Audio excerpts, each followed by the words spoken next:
की इस वीडियो में कक्षा 9 प्रश्नावली 1.1 का सभी प्रश्न को हम पढ़ेंगे। ठीक है।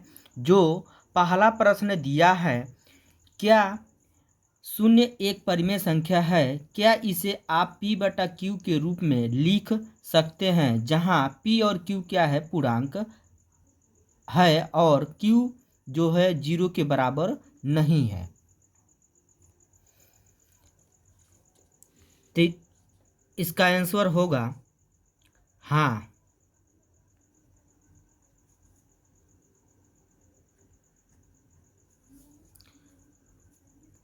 शून्य एक परिमेय संख्या होगा, क्योंकि जो शून्य होता है यानी 0, उसका बटा कुछ नहीं है तो क्या है, 1 है। तो इसके मतलब ये p/q के रूप में है। किसके रूप में हमारा, p/q के रूप में है, इसलिए क्या हमारा परिमेय संख्या होगा। ठीक है। तो यहाँ पे लिखेंगे शून्य एक परिमेय संख्या है, परिमेय संख्या है, इसे हम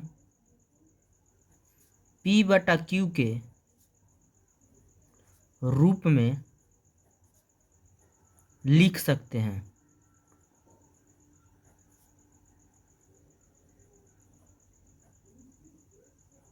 यही इसका क्या हो जाएगा, आंसर हो जाएगा।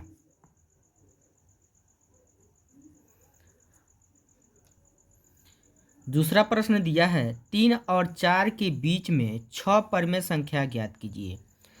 तो हमको 6 परिमेय संख्या ज्ञात करना है। तो जब ऐसे सवाल जब आते हैं, जितना कहा रहता है उससे हम एक अधिक संख्या से हम ऊपर नीचे क्या करते हैं, गुणा करते हैं। ठीक है। तो जो अंक दिया है सबसे पहले तो उसको हम उतारेंगे। कितना दिया है, 3 दिया है, और क्या दिया है, 4।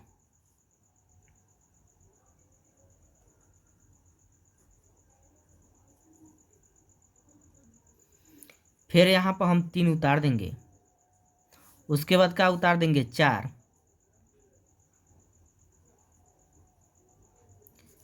इसका बट्टा कुछ नहीं है तो 1 है, इसका बट्टा कुछ नहीं है तो क्या है, 1 है। कितने परिमेय संख्या निकालना है, 6। तो 6 कहा है, एक अधिक से ऊपर नीचे हम क्या करेंगे, गुणा करेंगे। तो इसमें ऊपर नीचे को से गुणा कर देंगे 7 से, क्योंकि 6 कहा है ना, तो ऊपर नीचे को से गुणा कर देंगे 7 से। इधर भी ऊपर नीचे को से गुणा कर देंगे हम 7 से। ठीक है। अब उसके बाद से 3 के गुणा 7 में करेंगे, 3 7 कितना हो जाएगा, 21। 1 के गुणा 7 में करेंगे 7 होगा। इधर 4 7 कितना हो जाएगा, 28। और नीचे 1 के गुणा 7 में करेंगे 7 हो जाएगा। अब यहाँ पे 21 के बाद क्या आता है, 22। 22 के बाद क्या आता है, 23। और 23 के बाद क्या आता है, 24।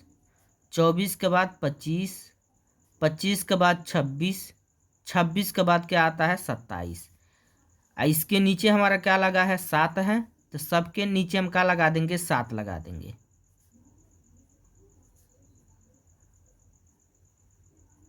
ठीक है। तो हमारा 6 परिमेय संख्या क्या क्या निकला है, 22/7 और 23/7, 24/7 और 25/7 और 26/7, 27/7। देखिए को हो रहा है 1 2 3 4 5 6 हो रहा है। यही हमको क्या करना था, मान निकालना था। यही क्या हो जाएगा, हमारा आंसर हो जाएगा। इसी को हमने यहाँ पे उतारे हैं। ठीक है। तीसरा प्रश्न दिया है, 3/5 और 4/5 के बीच 5 परिमेय संख्या ज्ञात कीजिए। जैसे हमारा प्रश्न नंबर दूसरा हल हुआ है, उसी तरह हमारा तीसरा प्रश्न हल होगा। सबसे पहले जो अंक दिया उसको उतारेंगे, 3/5 और 4/5। ठीक, फिर इसको यहाँ पर उतारेंगे हम।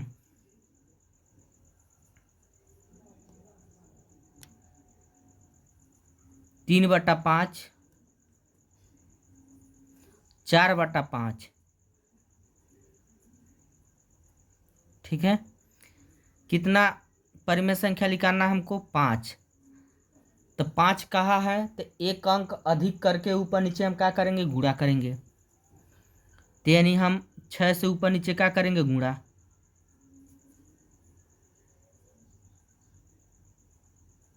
अब गुणा करिए, 3 छक्के कितना हो जाएगा? 18। अब 5 छक्के कितना हो जाएगा? 30। 4 छक्के कितना हो जाएगा? 24। 5 छक्के कितना हो जाएगा? 30। अब यहाँ पर 18 के बाद क्या आता है? 19। 19 के बाद क्या आता है? 20। 20 के बाद 21। 21 के बाद 22। उसके बाद 23। ठीक है, 24 है, ये है। इसके नीचे 30 है, इसके भी नीचे 30 है, तो सबके नीचे हम क्या लगा देंगे? 30 लगा देंगे। 30, 30।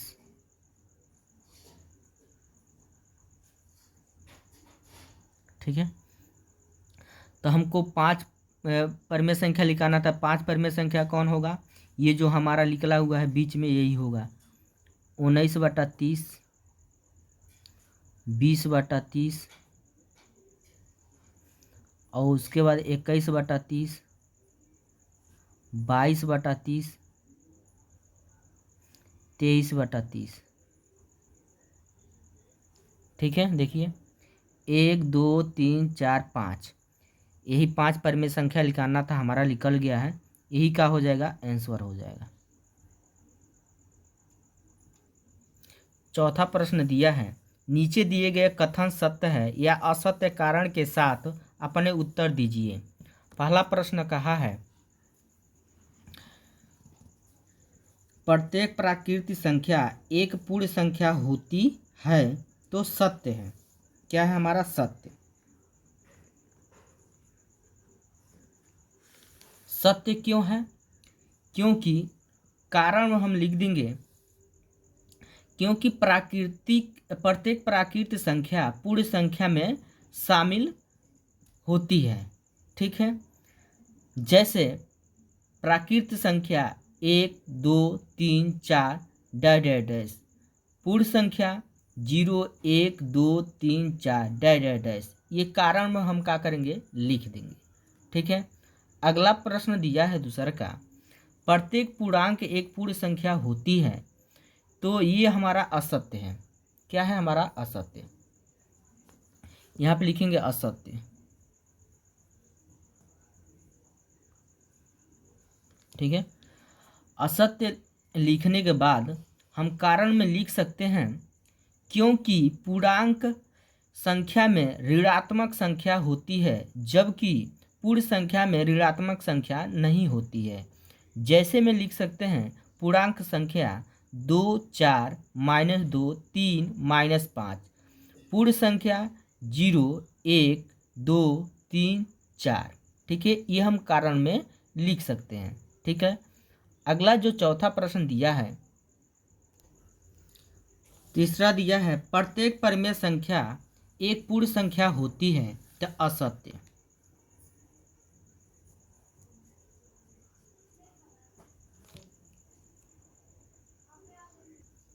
कारण में लिखेंगे, क्योंकि परिमेय संख्या में ऋणात्मक संख्या होती है, जबकि पूर्ण संख्या में ऋणात्मक संख्या नहीं होती है।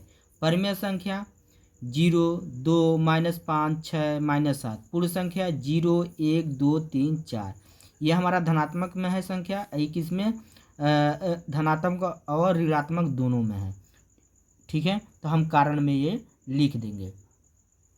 आई होप यह प्रश्नावली आपको समझ आया होगा अच्छे से। ठीक है, तो